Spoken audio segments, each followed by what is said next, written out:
This is a Dutch testing report tutorial to assist with the interpretation of results. These videos are for educational information only, not for medical advice, and the results that you see on the screen are not from actual patient results, just an example to help move the conversation along. When we're looking at cortisol, we typically want to start with the free cortisol pattern and look at what that looks like over time. So we're expecting it to surge up in the morning and then come down in the afternoon and continue down towards bedtime. We look at those four measurements and then we add them all up. And in this particular case, those are on the lower side, right?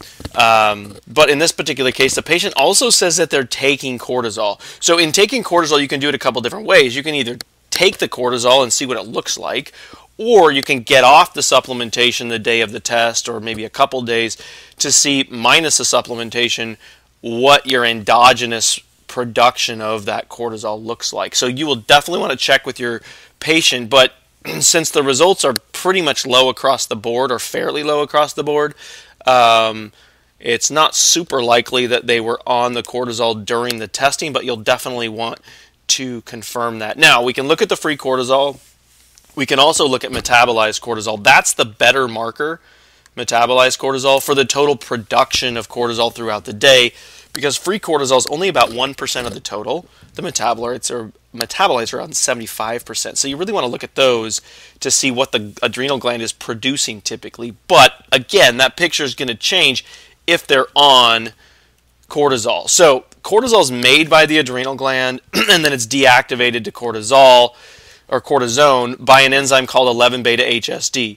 So it can circulate in either form. So when we're looking at the free cortisol pattern, we're going to want to look at cortisol primarily, but then we can also look at cortisone to kind of confirm what's going on. Then those are metabolized to the cortisol and cortisone metabolites, and then again, that's your better marker for overall production. Now, having said that, if you're taking cortisol, this gets a little bit complicated.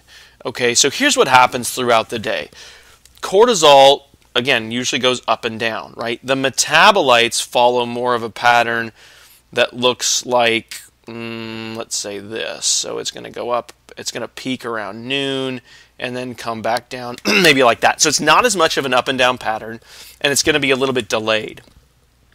Now, the reason I say that is because if you take cortisol, then it's going to increase the metabolites, right? But if you take it orally, there's going to be a lot of gut metabolism where you go from cortisol to a cortisol metabolite in the gut, and it ends up in urine reflected here. Some of that happened entirely in the gut, and that was never in circulation as free cortisol. So if you've very recently taken oral cortisol or hydrocortisone, this metabolite measurement may be a little bit of an overestimation of what you've actually got in terms of systemic exposure to cortisol. So it's a complex situation anyways, and then it gets more complex when you've taken cortisol recently. So if it's been a couple days, it's going to be out of their system, right? So, and this entirely is going to represent their endogenous production, and you can use that to evaluate, hey, do they still need that cortisol,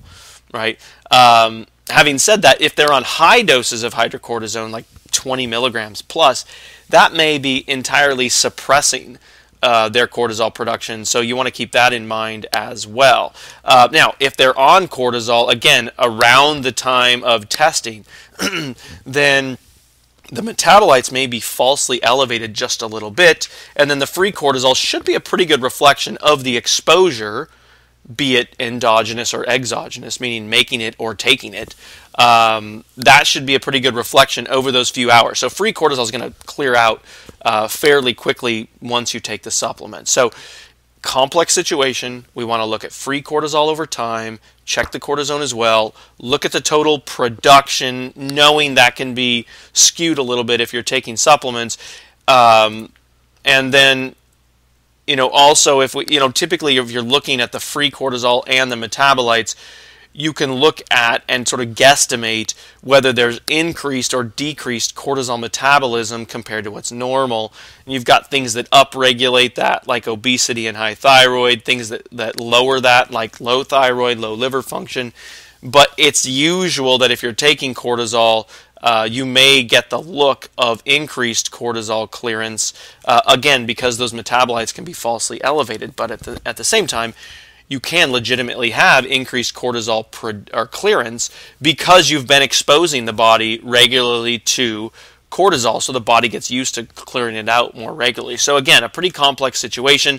If you want to know which is predominating, cortisol or cortisone overall, this gauge at the bottom shows you which metabolites you have more of, be it cortisol or cortisone, and that's really the best marker for overall preference of cortisol or cortisone. So you want to look at free cortisol over time, total of metabolites, and then any metabolic preference, and again, also thinking about the consequences of the supplementation and the timing of that. So I hope that's been helpful. Again, it's a complex situation.